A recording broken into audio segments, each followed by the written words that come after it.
Hello and welcome to another edition of Simply Fit. I'm your host, Sandy White, and as usual, I am super duper excited. This is our second season on WYTV7 Christian Broadcasters Network, and I'm grateful to be in partnership with them because their mission is to educate, empower, and to encourage. And ours, we're on a mission to save 1 million lives by helping and encouraging individuals to live a simply fit life through health and nutrition so that they're able to overcome suicide and depression. So this is why I'm so happy for the guest that we're going to be talking with today. She has a lot of information to share with you all to help with stress management. Because remember, guys, I always tell you, being fit is more than just exercise. So this is going to be a really good segment today, and I'm so happy to have her on here. But before we get into talking to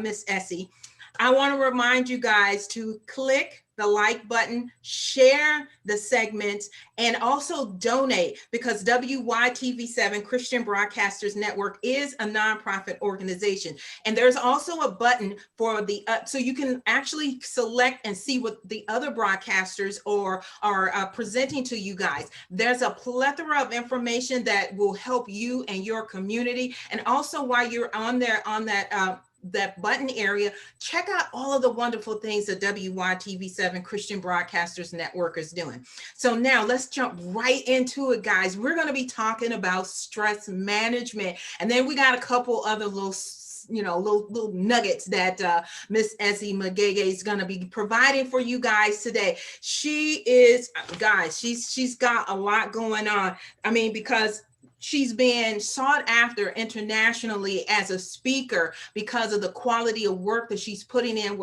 Her company is all chemical center, and she's going to talk more about that. It's a plethora of information that they have to offer strictly for your mind, body, and soul. And a lot of you guys are taking care of yourself, but you need to get your family involved. And she's got a program that'll incorporate you and your family, so you're not doing this journey alone. And guys, not only is she a sought after speaker, she's a health coach, and she's an author of the upcoming book, Happiness for No Reason, Simplified. A lot of you guys don't know how to be happy just because. You got to have reasons. And there's no reason that you should be happy other than just because. And now, I just want to bring her on and just let her just give you all of these wonderful nuggets. So welcome to the show, Essie. Yay! How are you today? I'm doing great, Sandra. Sandra, thank you for having me on your show. And I want to say thank you to WYTV7 for having me here as well. I am so excited to be here with you both. Yes. And guys, outside of all of the nuggets that she's going to give, if you stick to the end of the broadcast, Essie has given you guys a wonderful gift. It's a 21-day stress management challenge program. So she'll have that link for you guys at the end of this segment. So make sure you stay tuned. So Essie, can you just let us know, like I said, I was telling the viewers, you've got a lot going on, but right now what you're focusing on is stress management. What's the reason that, I mean, I know my reason that I talk to the audience, the ones that gravitate around me, of why it's important for stress management, but what's the reason you're gravitating to help out the community and your clients in managing stress management? Sandra, thank you. Thank you for asking that question. So I've been a health provider, as you mentioned. I practiced as a PA in the emergency room for over a decade, basically 10 years, over 10 years.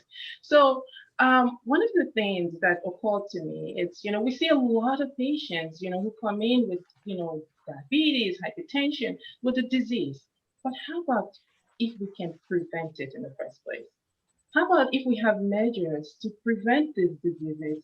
That way we don't have to treat it in the first place.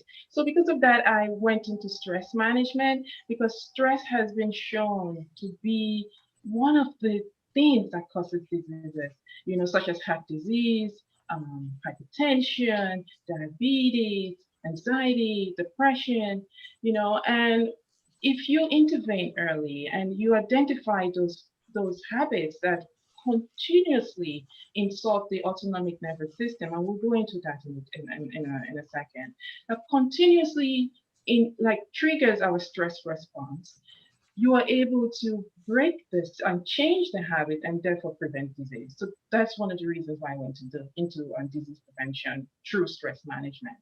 Um, another thing about the stress response is we we knowingly and sometimes even unconsciously triggers our stress response. And the stress response is also known as the fight or flight response. It's our emergency reaction system. This is what keeps us safe. This is what our body uses for survival. But however, as the term goes, emergency reaction system, meaning it's triggered during emergencies. But we unknowingly, we trigger this response even when we're not in emergencies.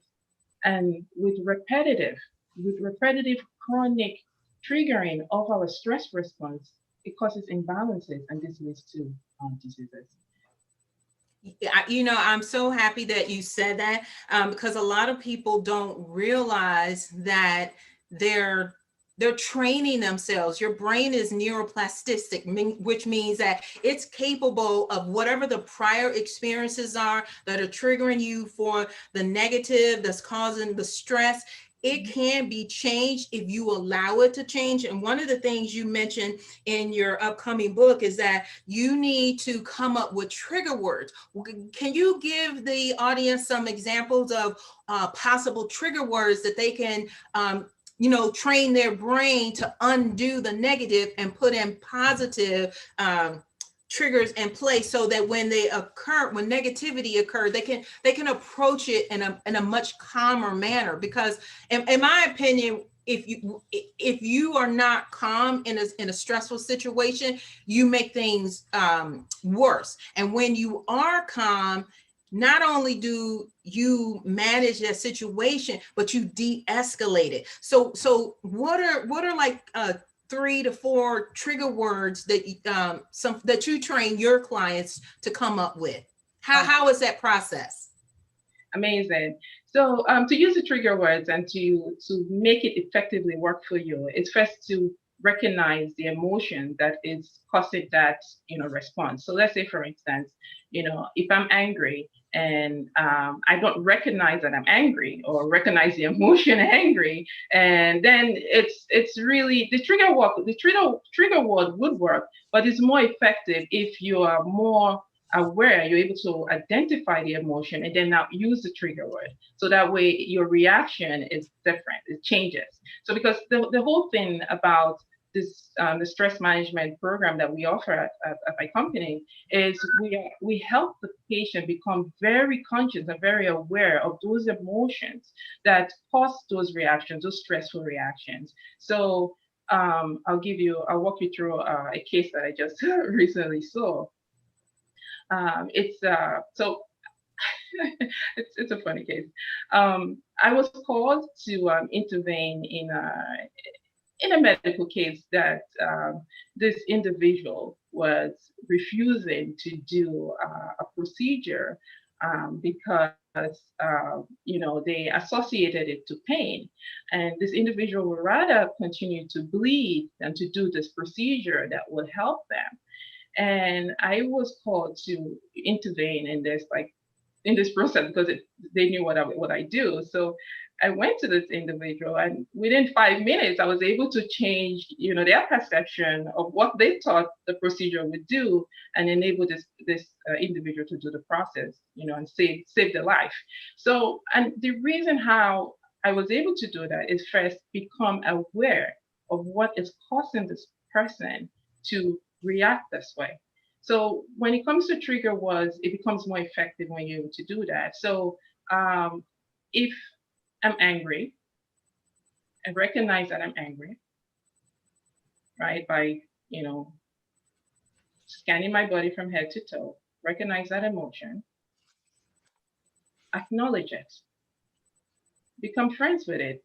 It's not we judge our emotions as bad, And when we judge our emotions as bad, then we run away from it. So accept every part of you. And then after you recognize how your body responds. So let's say, for instance, when I'm angry, I start to scream or I yell, right? And as soon as the anger begins to come and I recognize that I do yell, right, I can stop it by using trigger words. So I'm angry. I feel the tightness in my body, my stomach. Then I can say,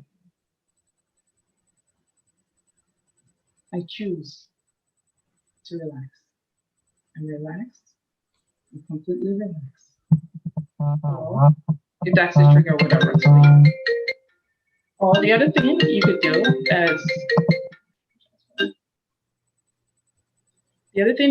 is,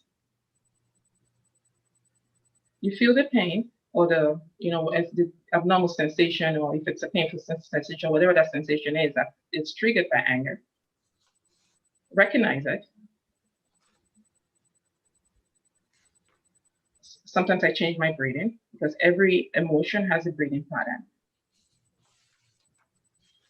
I change it and then say, I'm happy. I choose to be happy. And then I begin to image pictures of me being happy. I recollect a very happy time. I feel it. I see it. I make it real.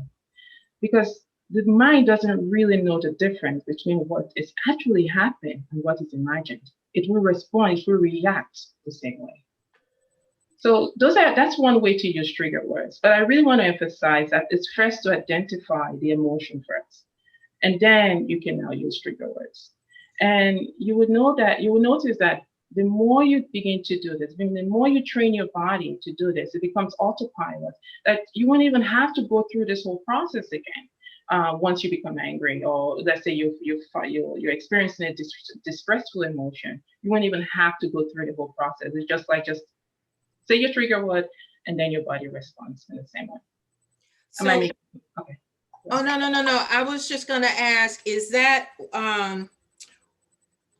when you're training individuals to recognize, because it is so imperative that people get this, because that was a key nugget. You just said, recognize when you're angry. Because of the way people have been raised when they were smaller, a lot of the times it is abnormal. It's like so incorrect. But they're normal, and the correct way to be raised and understand and walk through your emotions are totally different than what, I don't even want to say society, but what we all know is correct. So in that scenario, would that be a case where you would suggest to a person to go through your hypnotherapy session? Because those are bad habits when people are putting themselves in harm's way in their mind to avoid pain, and you can clearly see, okay, it's not all registering upstairs. I mean, because you just said this person was bleeding out, and it's like, I'm trying to help you. You need to go through this procedure. And to me, those are the belief systems aren't correct. So would you suggest the hypnotherapy sessions that you guys have? Or I'm just trying to help the audience to know a really good way to recognize when their thinking is off, because some folks don't realize when they're off. I mean, with health and wellness, is again, I'm stressing to folks, being healthy is more than just exercise. You gotta recognize those negative keys so you can move forward. So again, is hypnotherapy a time for that, or is it something more pressing is when that session would come into play? Yes, Sandra, so we do hypnotherapy. We do that as well. However, you don't necessarily need hypnotherapy to become present and aware to the sensations that occur in your body. So, and I think that is the awareness that I really want to emphasize, is becoming aware of what's going on inside of us. Becoming aware of our thoughts and our emotions. That's our internal world, basically. So yes, we do hypnotherapy for the more like serious stuff, but this is just like basic. So this technique is actually called simple as ABC. Simple as ABC. A meaning awareness and acknowledgement of the emotion. So let's say, we kind of know when we're angry. We know when we are feeling intense emotions. We know when we are our heart is racing, and all of that stuff. So it's just a matter of just shifting that attention inwards. So anytime we see ourselves like in a really distressful situation, where we catch ourselves yelling, or we catch ourselves like sweaty pants, those are all stress response, and if we just think A, simple as ABC. A, acknowledge, become aware, bring the attention, the focus inwards. What am I feeling? What is this emotion? Maybe I should get to know this emotion, because this is not about the emotion, it's about the response to the emotion, because we are trying to change the response to the emotion. And those responses is what lead to outcomes. How we respond is what leads to outcomes. So if, let's say, for instance, we respond because we're so frightened and so stressed, and we respond in a negative way, it will lead to a negative outcome. If we respond in a very resourceful, very productive way, we get better outcomes. So, no, go ahead. So A is become aware, accept the emotion. It's not there to hurt you. It's part of you. So become aware of the emotion. And then B is breathe, break. You can snap out of it. It's really that easy. Just you snap out of it, and then immediately followed by C, change. Change to a resourceful state.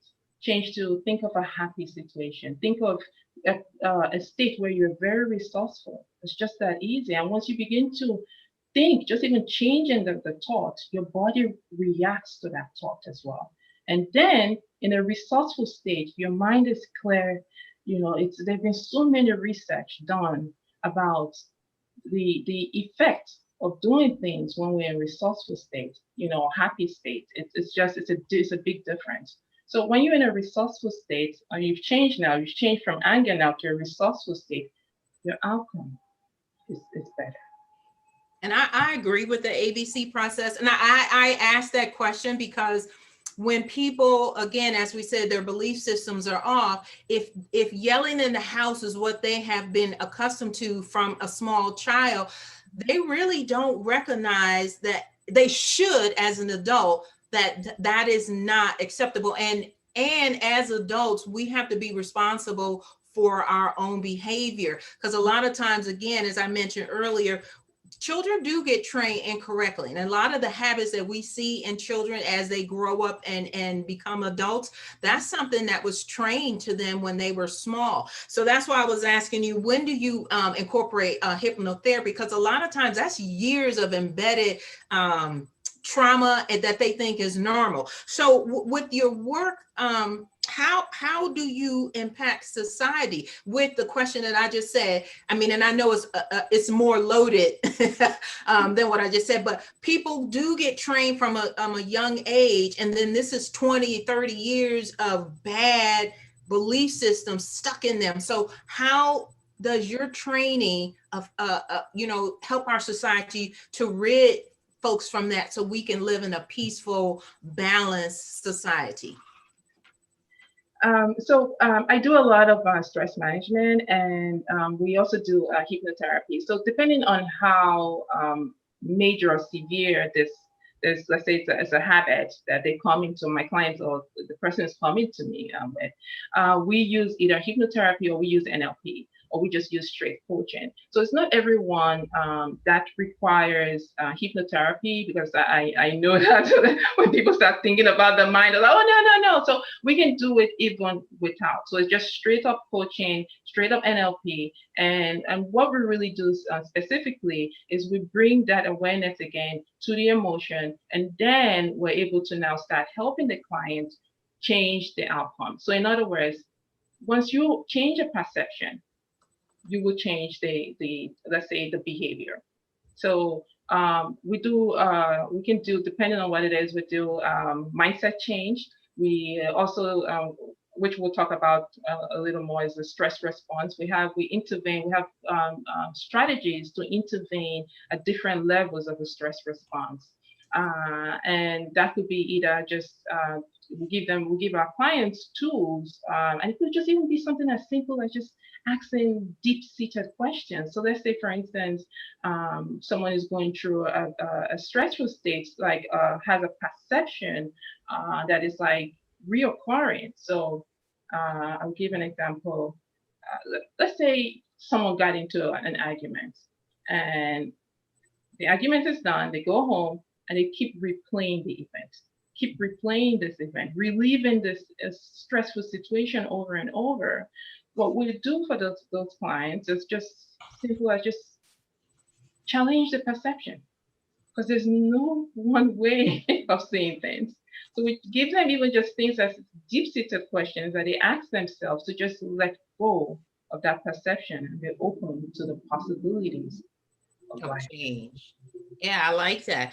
Can you give the audience like three? Because we've been having a really good conversation with Essie, and I didn't realize, but we got about 10 more minutes within this segment. So what I want right now, give them about 3 to 5 tips on how they can go through their journey to having a wellness in their being on this earth. I like that. So to become aware, to be awareness of your being. I like how Sandra phrased that. It's really in all depths of that wellness of your being is becoming aware of what's going on inside of you. So one, I would say, become aware of your emotional triggers. So what are those things that make you upset? What are those things that make you angry? What are those things that make you so what are you worried about? So what are those things that put you in fear? So once you start to recognize all of these distressful emotions and become free, they're not there to harm you. Really, they're just emotions. Feel them, recognize it, acknowledge it, and then you can change it. So you can't change anything that you're not aware of. You cannot change anything you're not aware of. So awareness is one. So become aware of your emotional triggers. And then two, what I will say is do not live in stressful emotions for too long. Don't indulge in them for too long, because those things cause stress to the body and eventually can lead to disease. So once you do feel those distressful emotions, acknowledge it and then change it to its higher form. So let's say, for instance, if you're feeling fearful, replace fear with confidence.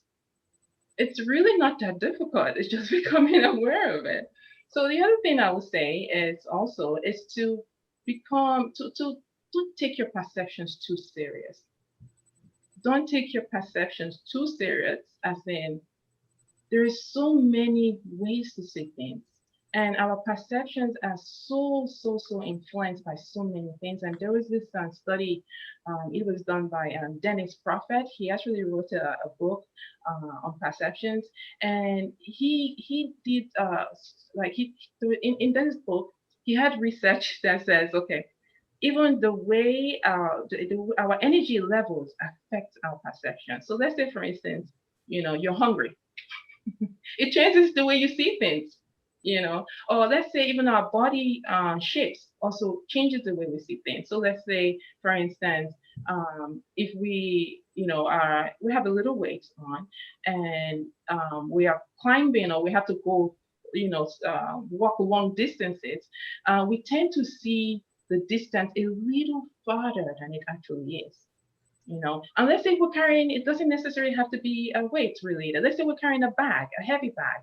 The distance, our perception of distance varies, will change. So don't take, what I'm saying, in other words, don't take your perception too serious. It's not 100% truth, and let's be able to let go and be open to the different possibilities that exist in life. I agree. And First Peter 5 and 7, God does tell us to give him all of our cares. And that's actually a sin when you're walking around all stressed out and tripping in your mind. Hey guys, we're down to 5 minutes. And I just want Essie to give you guys I want her to tell you guys how to get in contact with her. And I also want you all to remember, she is giving you guys a 21-day stress challenge, de-stress challenge. You do want to take, just go and take that course. It's only 21 days. And the areas we just finished talking about, being happy for no reason and not being stressed out, she has another program, is Happiness Hacks. It's 7 happily effective strategies to walk you through this process that we were talking about today. So Essie, real quick, because we're going to close out, tell them real quick how they can get in touch with you. You can reach me on my website. It's www.alchemicalcenter.com. And that's ALCHEMICAL,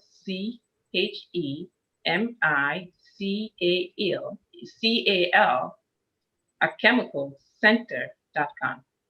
Guys, this has been an outstanding segment with Miss Essie, and I'm telling you, take advantage of what she's sharing with you, because I'm telling you, I mean, your brain is like the engine in a car. You can't do one thing and not the other. And I'm going to give you the analogy. I know y'all are tired of hearing this, but if you put gas in your car and you don't put oil, it's going to go for a little while and then it's going to break down. If you put oil in there and no gas, you know you're not going to go anywhere. So take her up on the challenges and the trainings that she's given to you guys. We come on every Wednesday at 7 p.m. Eastern Standard Time. So we provide you with simple tips and strategies so you can live a successful life and you can avoid suicide and depression. Because I'm telling you, when your mind isn't right, you will go down that path, whether it's mild or it's severe, and you don't want to do it at all. But that's the purpose of me being here. I only deal with the mild. She deals with everything else beyond mild. So if you find yourself in that position, don't be afraid to ask for help. Okay. So I just want to remind you guys, I'm Sandy White from Simply-FITT Radio, your #1 health and wellness cheerleader. And we guys will see you guys next week. And thanks for being on the show, Essie. Bye. It's so much fun. Thank you.